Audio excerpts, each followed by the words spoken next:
केंद्रीय गृह मंत्री अमित शाह की अगर हम बात करें तो केंद्रीय गृह मंत्री अमित शाह जो हैं वो कल जम्मू पहुंचे थे। आप सभी जानते हैं जम्मू कश्मीर की जनता को संबोधित करने के लिए, जहां पर उन्होंने जम्मू कश्मीर में तमाम जितनी भी उपलब्धियां की गई हैं उन सभी को गिनवाना था और जम्मू कश्मीर में जो कुछ भी कार्य सरकार ने किया है वो सारे कार्य जो है वो जम्मू कश्मीर की जनता को दिखाना चाहते थे। फिलहाल जब भी कभी जम्मू कश्मीर में कोई भी आता है तो एक उम्मीद जो है वो हमेशा रहती है, वो उम्मीद रहती है पीएचडी डेली वेजेस को कि ना जाने आज नहीं तो कल हमें रेगुलेशन पॉलिसी जो है वो जरूर मिलेगी।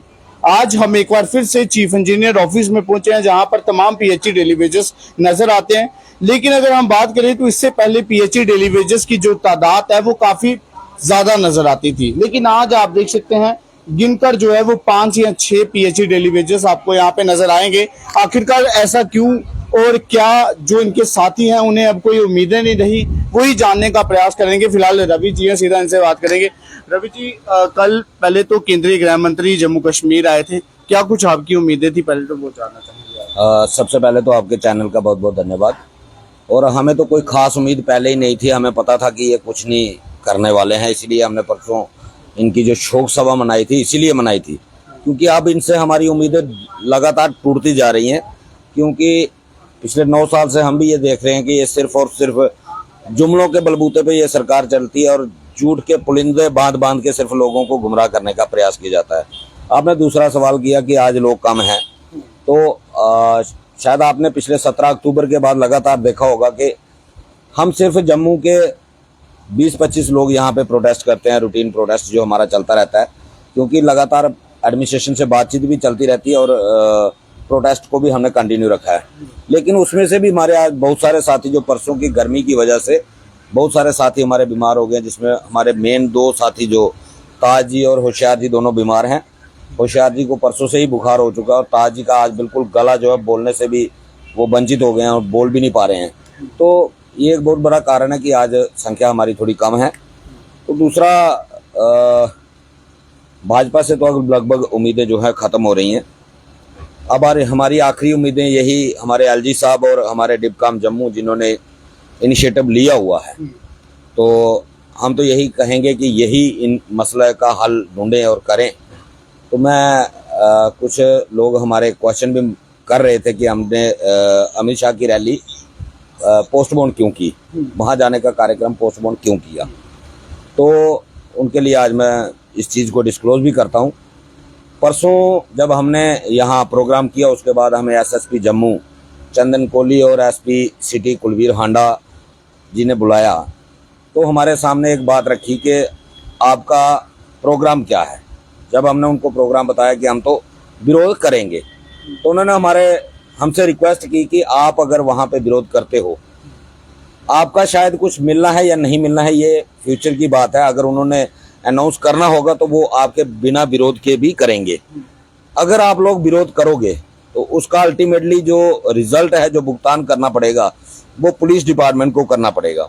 क्योंकि उन्होंने एग्जाम्पल हमें दी कि जो पंजाब में जब प्रधानमंत्री मोदी जी का काफिला रुका तो उसके बाद ना किसानों को कुछ मिला, जिन्होंने विरोध किया, जिन्होंने काफिला रोका, उनके ऊपर कुछ नहीं हुआ, उनको कुछ नहीं हुआ। लेकिन अल्टीमेटली वहाँ पे जितने भी एडमिनिस्ट्रेशन के जो अधिकारी थे उनके ऊपर गाज गिरी। आज तक उनके ऊपर इंक्वायरियाँ चल रही हैं, कईयों को सस्पेंड किया गया, कईयों को ट्रांसफ़र किया गया, कईयों को अटैच कर दिया गया। तो अगर आप लोग चाहते हो कि हमारी नौकरी खतरे में पड़ जाए तो आप प्रोग्राम कर लो। फिर उन्होंने हमें कहा कि डिपकाम साहब की तरफ से भी कॉल आई है, वो आपसे मिलना चाहते हैं। फिर हम डिपकाम साहब के पास भी गए और डिपकाम साहब ने भी कहा कि मैंने आपसे कमिट किया था कि मैं आपके 3 जगह मीटिंग करवाऊंगा, जिसमें प्रिंसिपल सेक्रेटरी, चीफ सेक्रेटरी और एलजी साहब के साथ। तो जिसमें से प्रिंसिपल सेक्रेटरी के साथ आपकी मीटिंग हो चुकी है और आगे जो मैंने कमिटमेंट की हुई है 2 मीटिंगों की, वो भी मैं जल्दी करवाऊंगा। और 30 तक आप मुझे टाइम दे दो, क्योंकि 30 तक एलजी साहब का जो शेड्यूल है वो बिल्कुल बिजी है, जिसमें 4 वीवीआईपी मूवमेंट हैं, विजिट्स हैं, उसकी वजह से एलजी साहब बिजी हैं। और 30 तारीख को अमरनाथ यात्रा का शुभारंभ करने वाले हैं। और 30 तारीख के बाद पहली 2, 3, 4 जब भी उनके पास जम्मू का टाइम होगा मैं आपकी मीटिंग करवाऊंगा। और मैं आपको आश्वस्त करता हूं कि आपका जो है कोई ना कोई डिसीजन जो आपका जरूर निकलेगा और आपको आपके फायदे में होगा। इसलिए हमने डिबकाम साहब को टाइम दिया। और बहुत सारे लोग जो शायद किसी गलतफहमी में हैं या शायद वो नेतागिरी करना चाहते हैं, वो कल मैं देख रहा था कि वो क्वेश्चन मार्क लगा रहे थे कि डिबकाम ने 3 बार टाइम दिया, डिबकाम को 3 बार टाइम दिया और डिबकाम ने हमारे साथ क्या किया। तो मैं उनको एक बात बताना चाहता हूँ, हम नहीं चाहते थे कि हम खुद ये चीज़ें बोलें जिससे कि सरकार कल हमें काउंटर करे कि हमने ये आपको दिया है, अब हमें समय दो। इसलिए जो हमने हासिल किया हम उसके ऊपर भी बिल्कुल खामोश थे। हमने कभी मीडिया में चर्चा नहीं की कि इस एजिटेशन में हमने क्या क्या हासिल किया, लेकिन आज वो चर्चा करना जरूरी हो चुका है, क्योंकि हमारे सवाल हमारी PH एम्प्लॉयज यूनाइटेड फ्रंट की क्रेडिबिलिटी के ऊपर उठाया गया है किसी शख्स के द्वारा।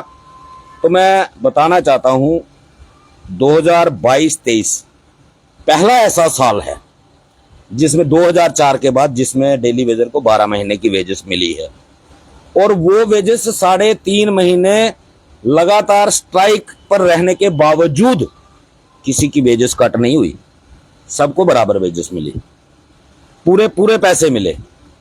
हालांकि अगर हम काम छोड़ हड़ताल पे थे, कानूनी हम सरकार को कानून सिखाते हैं ना कि सरकार इस कानून का वायलेशन कर रही है, सरकार इस कानून का वायलेशन कर रही है, लेकिन कानून ये भी कहता है नो वर्क नो पे।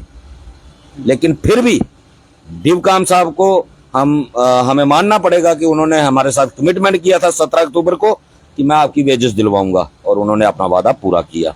इसलिए दूसरी बात, हमारे रजौरी में अपना सुंदरबनी में एक गुलशन जई थे जिन्होंने हमारे डेली वेजर साथियों की एब्सेंट लगा दी थी, उनकी छीटें ट्रेजरी तक पहुंच गई थी, लेकिन उन्हीं डिबकाम के इनिशिएटिव की वजह से उस जेई को सेम डे जम्मू आकर के उन सीटों को कैंसिल करके उनकी वेजेस देनी पड़ी। अगर हमारे लिए उन्होंने इतना काम किया। फिर एक तीसरा इशू था, हमारे बहुत सारे साथी जो जिनकी डेथ हो चुकी थी, हम पिछले कई सालों से कह रहे थे कि उनकी पेंडिंग वेजेस रिलीज करो, उनकी पेंडिंग वेजेस रिलीज करो, लेकिन इस बार मार्च महीने में हमने उन 320 लोगों को वेजेस उनकी क्लियर करवाई। किसी को 2 लाख मिला, किसी को 3 लाख मिला, किसी को 2.5 लाख मिला, और वो भी डिबकाम साहब के वो करने से, इनिशिएटिव लेने से हुआ, क्योंकि डिपार्टमेंट के पास जो फंड बचा था, डिपार्टमेंट कोर्ट केस वालों को वो वेजेस रिलीज करने वाला था।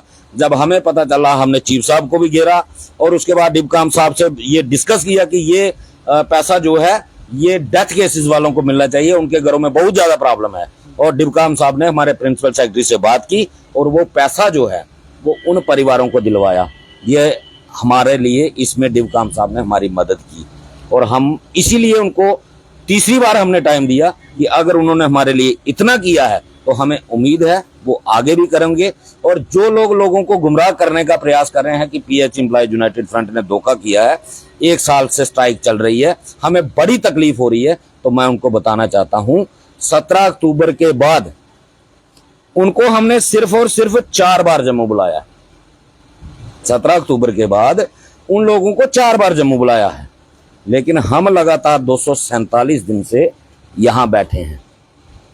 उनकी कितनी कंट्रीब्यूशन है या उनको कितनी तकलीफ होनी चाहिए, हमें कितनी तकलीफ होनी चाहिए, ये उनको खुद, जो लोग उनको सुन रहे हैं और जो उनको फेवर में कमेंट कर रहे हैं बिना कुछ सोचे समझे, उनको ये सोचना पड़ेगा कि उनकी कंट्रीब्यूशन इस एजिटेशन में ज्यादा है या हमारी कंट्रीब्यूशन ज्यादा है। अगर यहाँ 1 साल से हम बैठे हैं, तकलीफ हमें होनी चाहिए, परेशानी हमें होनी चाहिए। जो 247 दिन से लगातार यहाँ बैठे हैं उनको तो सिर्फ 4 बार बुलाया है। ये सिर्फ नेतागिरी छोड़ देनी चाहिए, नेतागिरी से कुछ हासिल नहीं होता। क्या लगता है अभी भी नेतागिरी हो रही है? बिल्कुल हो रही है। और जो लोग ये नेतागिरी जो लोग नेतागिरी करने की कोशिश कर रहे हैं, मैं उनकी एक बड़ी मजेदार बात आपको बताता हूँ। ये ऐसे नहीं कर रहे, 2021 से कर रहे हैं, और उनका मोटिव भी मैं आपको बताता हूँ। वो उनका मोटिव क्या था, वो लीडर बनना चाहते हैं।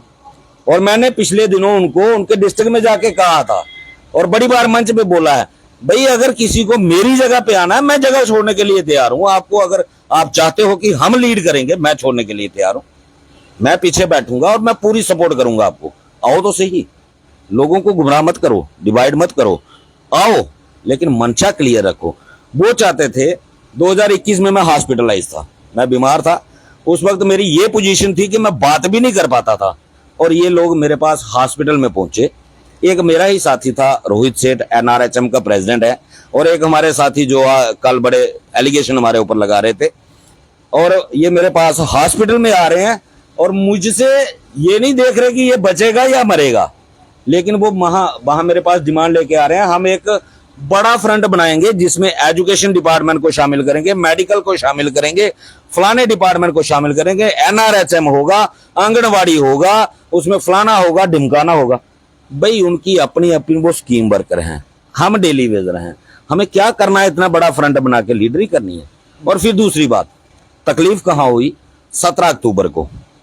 तब तकलीफ शुरू हुई थी 17 अक्टूबर को, क्योंकि 17 अक्टूबर को क्या हुआ, आपने सबने कवर किया जब हमने कंपनी बाग बंद किया।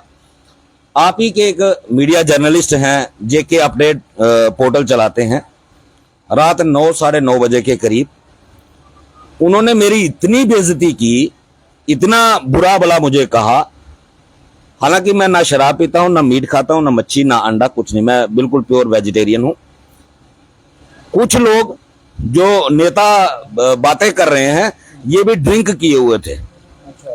बात हम कर रहे हैं कि डेली वेजर के घर में खाने के लिए 2 वक्त की रोटी नहीं है, बैठे हैं हम कंपनी बाग जनता का पानी बंद करके, यहां तक कि हॉस्पिटल का भी हमने पानी बंद किया हुआ है कि हमारी डिमांडें पूरी नहीं हो रही।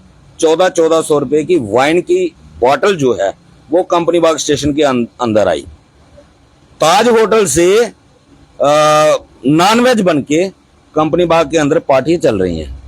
और जब हमने उनको मना किया, और सबसे पहले मीडिया वालों ने और JK अपडेट वाले साथी ने मुझे पूछा कि ये पीछे क्या हो रहा है, और मुझे तो पता नहीं था। मैंने कहा कि मैं तो ना ये करता हूं, और उन्होंने कहा यू आर रिस्पॉन्सिबल, क्योंकि आप लीड कर रहे हैं, आप लीड कर रहे हो, ये रिस्पॉन्सिबिलिटी आपकी है। और मैंने उनकी बातें सुननी पड़ी, क्योंकि वाकई मैं रिस्पॉन्सिबल था। ये हमारे बुलाने से लोग आए थे, और फिर कहते हैं कि आपने प्रोग्राम खत्म क्यों कर दिया? वो गुंडागर्दी थी। मतलब आपके भी कुछ लोग ऐसे हैं जो आपकी टांग खींचने में लगे। बिल्कुल, वो चाहते थे कि इस चीज, पहला उन्होंने क्या किया, जब हमने पहले से शुरू किया कि हम पॉलिटिकल आदमी को नहीं आने देंगे, उन्होंने लाल सिंह जी को इनवाइट कर लिया, हमसे बिना बात पूछे, बिना बात किए ही। वहां पे लाल सिंह जी के लोग आ गए कि चौधरी लाल सिंह जी आ रहे हैं। लाल सिंह जी हमारे दुश्मन नहीं है, लेकिन जब हम मंच क्यों दें? अगर लाल सिंह जी हमारे हमदर्द हैं, लाल सिंह जी के पास एक अपना कैडर है, वो अपना कैडर लेके कम से कम 1-2 प्रोटेस्ट तो डेली वेजर के लिए करते, वो हमारा मंच क्यों ढूंढ रहे हैं? अगर वो 2-4 प्रोटेस्ट हमारे लिए करते तो हमें भी उम्मीद होती कि ठीक है, ये ईमानदारी से हमारे साथ लड़ रहे हैं। हमें राहुल गांधी जी की अप्रोच आई कि आप राहुल गांधी जी आपसे मिलना चाहते हैं। मुझे संजय राउत जी का फोन आया बॉम्बे से, जब पिछले दिनों वो जम्मू विजिट पे थे, कि मैं आपके धरने पे आना चाहता हूं। ये कोई पॉलिटिकल मंच नहीं है, ये डेली वेजर की रेगुलाइजेशन के लड़ी जा रही है लड़ाई। उसी जब लाल सिंह जी को हमने आने से मना कर दिया, तकलीफ वहीं से शुरू हो चुकी थी। और वही एक कारण था कि वो लोग किसी ना किसी बहाने से हमारी एजिटेशन को खराब करना चाहते थे। परसों जब हमने श्रद्धांजलि सभा का कार्यक्रम किया, हमने उनको इनवाइट नहीं किया था। इसीलिए इनवाइट नहीं किया था क्योंकि हमारे पास पहले ही मैसेज पहुंच चुका था कि इस बार आपके कार्यक्रम के अंदर इनडिसिप्लिन क्रिएट होगा, इसलिए हमने उनको इनवाइट नहीं किया।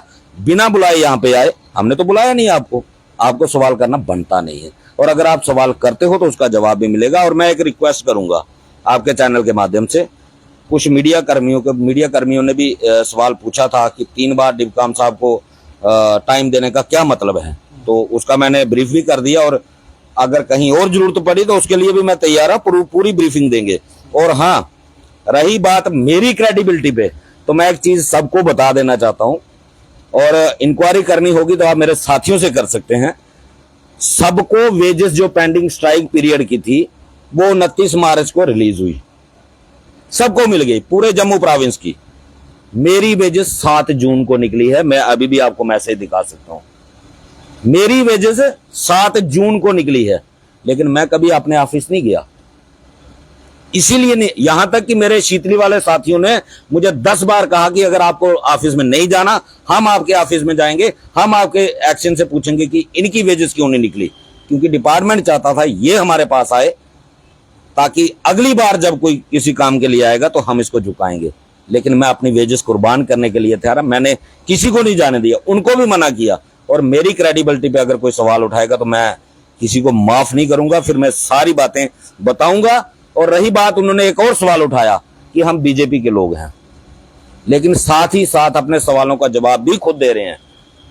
मेरे लिए कहते हैं कि इन्होंने हमें मना कर दिया जी, मोदी की तारीफ मत करो, बीजेपी की तारीफ मत करो। अगर मैं बीजेपी का आदमी हूं तो फिर मैंने बीजेपी की तारीफ करने से आपको क्यों मना किया? फिर तो मैंने आपको बोलना चाहिए था कि भाई बीजेपी की तारीफ करो। दूसरी बात यह है कि हम गवर्नमेंट एम्प्लॉयज हैं, रूलिंग पार्टी के मुलाजम गिने जाएंगे। रही बात रविंद्र रैना जी के कमरे से बाहर आने की या छुप के बाहर आने की, तो जनाब मैं आपको बता देना चाहता हूं, अगर छुप के बाहर आना होता तो हम कैमरा बंद होने का इंतजार कर सकते थे। जब कैमरा स्टार्ट हुआ, हमारे सामने स्टार्ट हुआ, और जो बातचीत हुई वो कैमरा पर्सन भी अच्छी तरीके से जानते हैं कि उस दिन हमारा बात करने का एटीट्यूड क्या था। ये तो उन्होंने कवर नहीं किया। अगर उन्होंने कवर किया होता तो आपकी आंखें खुल जाती। जिस तरीके से हमने बात की थी, जिस दिन आप इस तरीके से ऑफ द कैमरा किसी लीडर से बात कर लोगे तो उस दिन हम लीडर ही छोड़ देंगे। अभी क्या मांग रहेगी आपकी एलजी साहब? देखिए, फिलहाल तो अभी हम वेट कर रहे हैं एलजी साहब से मुलाकात का, और हमने अपना एजेंडा भी डिबकाम साहब को बता दिया है कि हमें इस मीटिंग में फुल एंड फाइनल डिसीजन चाहिए कि सरकार ने हमें रेगुलाइज करना है या नहीं करना है। अगर नहीं करना है तो हमारी पेंडिंग वेजेस का डिसीजन फाइनल होना चाहिए, और अगर करना है तो सरकार किस आधार से करेगी, कितनी देर में करेगी, हमें फाइनल डिसीजन चाहिए। 4 दिन मीटिंग लेट हो जाए हमें कोई एतराज नहीं, लेकिन इस बार मीटिंग जो है वो फुलफिल होनी चाहिए। और डिबकाम साहब ने ये बिल्कुल अश्योर किया है कि हम कोशिश ये कर रहे हैं कि हमने आपको जवाब नहीं देना। हमारी कोशिश ये है कि आपको आपका हक मिले। हम उस और काम कर रहे हैं, इसलिए नहीं कर रहे कि आपको हम ना करेंगे। हम ये इस तरफ काम कर रहे हैं कि आपका मसला सॉर्ट आउट हो। तो अब देखते हैं, इंतजार करते हैं कि एलजी साहब की मीटिंग के बाद अगला जो डिसीजन होगा वो उसके बाद ही लिया जा सकता है। बिल्कुल, और भी साथी बैठे हैं, इनसे भी बात करेंगे। जैसे इन्होंने कहा कि अभी वेजिस जो है वो 12 महीने जो है वो लगातार आ रही हैं। अब क्या वेजिस आ रही हैं तो आप रेगुलेशन पॉलिसी की मांग करोगे या फिर नहीं? जी जी, वो तो रही बेजिस की बात, वो तो आनी है। चलो काम कर रहे हैं हम, तो वो तो आनी चाहिए। मगर जो रेगुलाइजेशन पॉलिसी है हमारी, ज़्यादा लड़ाई हमारी उसी पर है। मेन मुद्दा हमारा रेगुलाइज पॉलिसी है, वो हमें मिल जाए तो हम खुशी खुशी काम पर जा सकते हैं। मगर अभी भी कर रहे हैं काम, जैसे रवि जी ने बोला कि हाँ, ये जो हमारे, एक बात मैं भी आपके मीडिया के माध्यम से उन भाइयों को मैसेज देना चाहता हूँ कि अगर हम लोग बिकने वाले हैं, फिर हमारे साथ इतने लोग क्यों जुड़े हुए हैं? अगर हम गरदार निकलते हैं तो ये जो पीछे बैठे हुए हैं हमारे डेली वेजर भाई, ये हमें खींच सकते हैं। आप तो राजनीति पर आ रहे हो डेली वेजरों को लेकर, उनको क्यों गुमराह कर रहे हो? हम सबको दो आंखों से देखते हैं, आप तो एक आंख से देख रहे हो। मैं आपके माध्यम से उस डेली वेजर भाई को यही कहलाना चाहता हूँ कि अभी भी आप अपनी दोनों आंखों को खोल लें, और ये जो डेली वेजर भाई हैं इनका मसला हल होने दें, ना कि प्रोपोगंडे बीच में डालें, ना राजनीति बीच में डालें। अगर आप आना चाहते हो बैठो, मैं भी रवि जी के साथ पीछे बैठ जाऊंगा, और जो हम 5 मेंबर हैं हम पीछे बैठ जाएंगे, उनको आगे बोलेंगे आप लीड करो, कैसे करते हैं, फिर हम देखेंगे आप कैसे चला सकते हो। तो आपके माध्यम से यही एलजी साहब के साथ रिक्वेस्ट है हमारी कि हमारी जल्द से जल्द रेगुलर पॉलिसी अनाउंस करें। बिल्कुल, और भी साथी इनसे बात करें। कल होम मिनिस्टर अमित शाह पहुंचे थे जम्मू में, उम्मीदें क्या थी आप लोगों की? देखिए जी, उम्मीदें थी हमें, पीछे से हमें प्रेशर था, बड़े अधिकारियों का, पुलिस का भी प्रेशर था, डिबकाम का भी प्रेशर था। जैसे हमारे साथियों ने बोल दिया, देखो सबका ध्यान रखना पड़ता है। अगर कल इतनी गर्मी थी, किसी को कोई चोट आ जाती, कोई बेहोश हो जाता, उसकी जिम्मेदारी किसकी थी? जो हमारे इधर मेंबर बैठे हैं, हमारे रवि हंस जी, मोहन जी, रवि होशियार जी, ताज जी, सारी बात इन पे आनी थी। जो शरारती तत्व हैं, मैं उनका नाम नहीं लूँगा, प्लीज़ भड़काइए मत। मैं उनसे हाथ जोड़ के अपील करता हूँ, भड़काइए मत। जिसने प्रेसिडेंट बनना है उसको हम बनाएंगे। ठीक है, उसी को हम इधर बैठाएंगे, उसको प्रेसिडेंट बना देंगे हम, काम होने दो।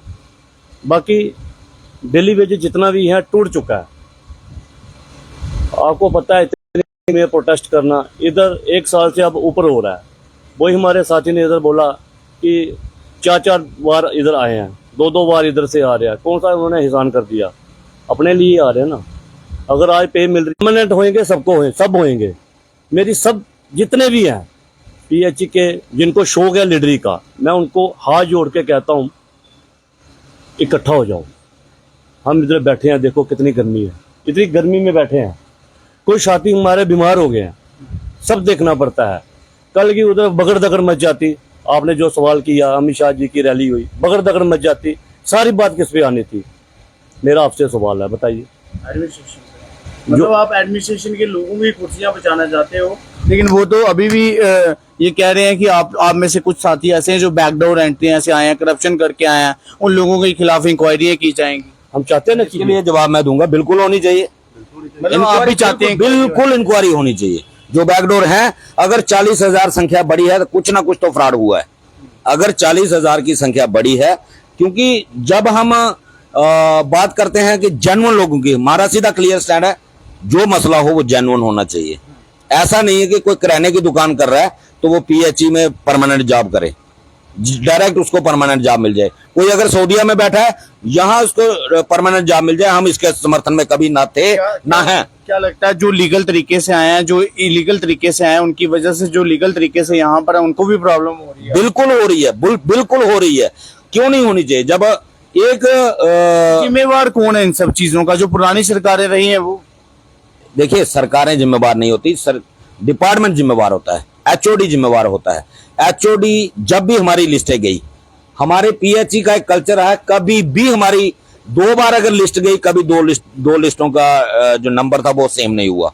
अगर 2005-9 में लिस्ट गई 9317 लोगों की, दूसरी लिस्ट गई 13,957 की, तीसरी लिस्ट गई 16,070 की, चौथी लिस्ट गई 23,711 की। आखिर ये कंफ्यूजन आ कहां रहा है? और फिर उसके बाद जब पीडीपी और भाजपा की सरकार थी तो ऑनलाइन प्रोसेस शुरू हुआ बायोमेट्रिक का।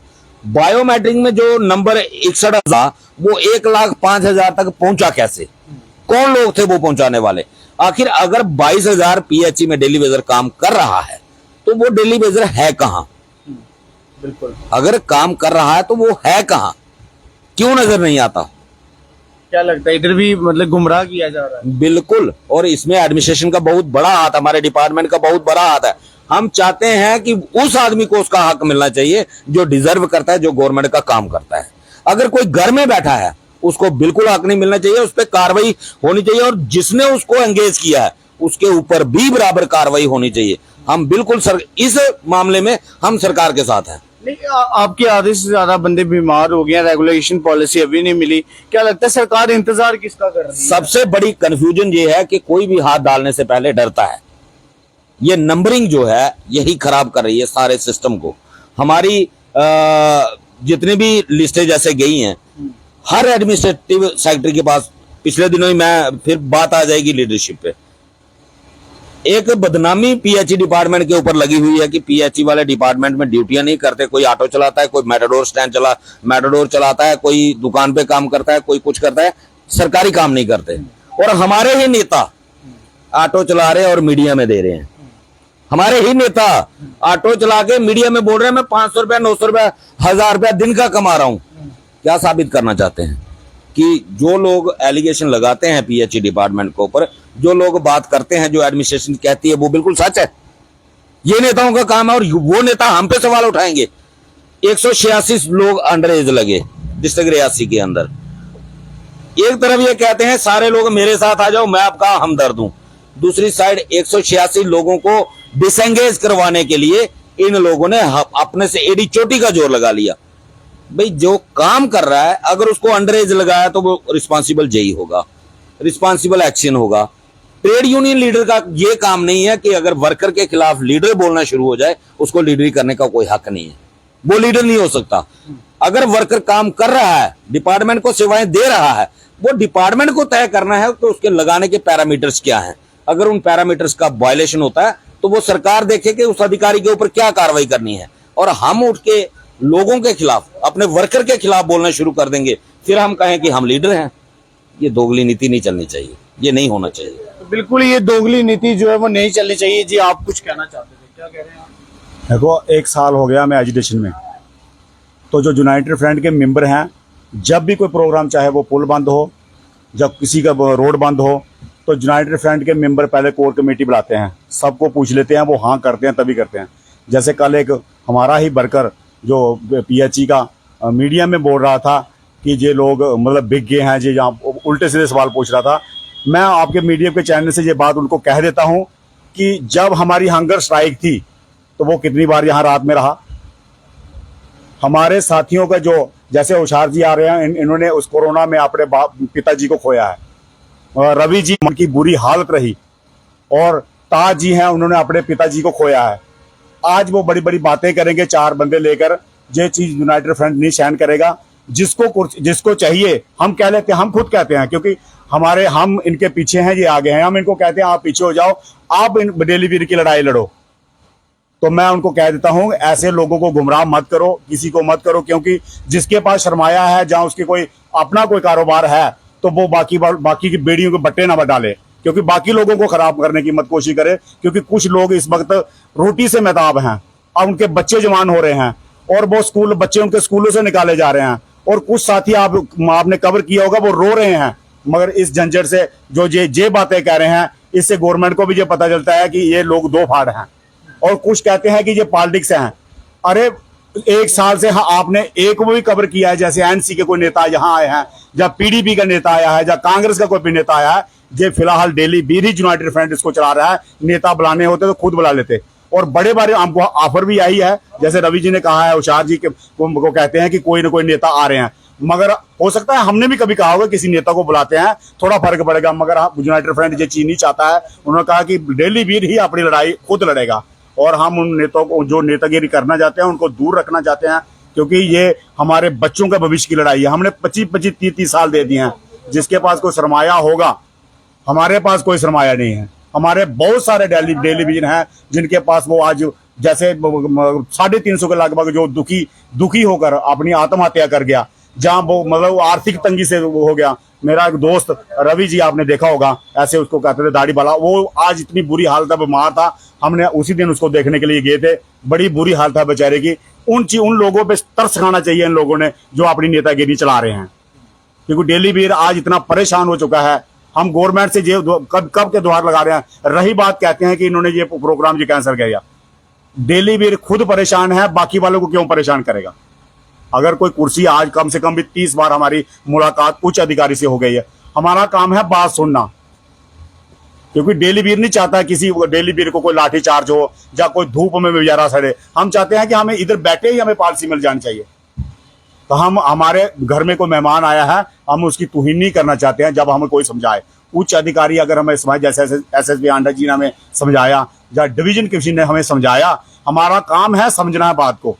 अगर हम 1 साल एजुटेशन को चलाते हो गया, 10 दिन की बात है, 10 दिन और वेट कर लेंगे, और रैली नहीं होनी है क्या, और कोई प्रोग्राम नहीं होने हैं। अगर यूनाइटेड फ्रंट के मेंबर या डेली बीर और जोरी में जाकर प्रदर्शन कर सकता है, तो जम्मू में भी कर सकता है। हम मान सम्मान करते हैं हर इंसान का, चाहे वो डिवीजन कमिश्नर हो या SP जम्मू को हो, हम मान सम्मान करते हैं। हमारा काम है बात सुनना। हर टेबल पे बात सुनने के लिए जाएंगे, 10 दिन के बाद भी बुलाएंगे तब भी जाएंगे, आज शाम को बुलाएंगे तब भी जाएंगे। यूनाइटेड फ्रंट बात करने के लिए हर वक्त तैयार है, और यूनाइटेड फ्रंट जिंदा है, जिंदा रहेगा। जिंदाबाद, जिंदाबाद। बिल्कुल देख सकते हैं PHE यूनाइटेड फ्रंट के तमाम एम्प्लॉयज इस वक्त हमारे साथ है। हालांकि सवाल ये था कि अमित शाह के आने के बाद क्या कुछ तोहफा जो है वो PHE डेली वेजेस को मिला, लेकिन वो सब बातों को लेकर जो कुछ भी रवि हंस जी ने बताया वो हमने आपको जरूर सुनाया।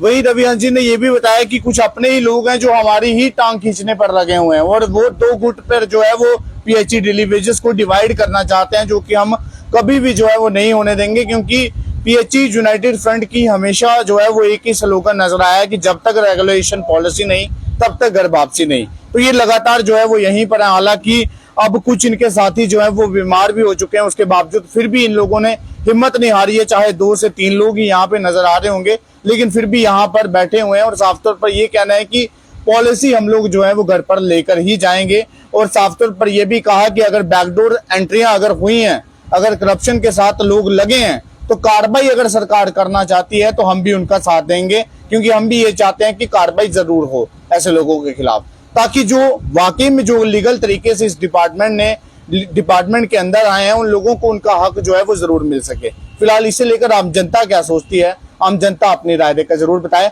और सरकार अगर इस वक्त हमारी इस खबर को देख रही है तो एलजी महोदय से ये अपील रहेगी कि पीएचई डेली वेजर्स एक लंबे अरसों से इंतजार कर रहे हैं कि आज नहीं तो कल हमें रेगुलेशन पॉलिसी मिलेगी। अगर वाकई में आपको लगता है कि इन लोगों को रेगुलेशन पॉलिसी मिलनी चाहिए और ये लोग बैकडोर एंट्री से जो है वो इस डिपार्टमेंट में नहीं आए हैं, करप्शन के साथ इस डिपार्टमेंट में नहीं आए हैं, तो इन लोगों को इनका हक जो है वो जरूर दिया जाए। फिलहाल आम जनता इसे लेकर अपनी राय जरूर दे। तब तक ले इतना ही। आप इसी प्रकार से देखते रहिए चनार न्यूज अपडेट। दीपक मनास के साथ मैं गौरव विनोत्रा।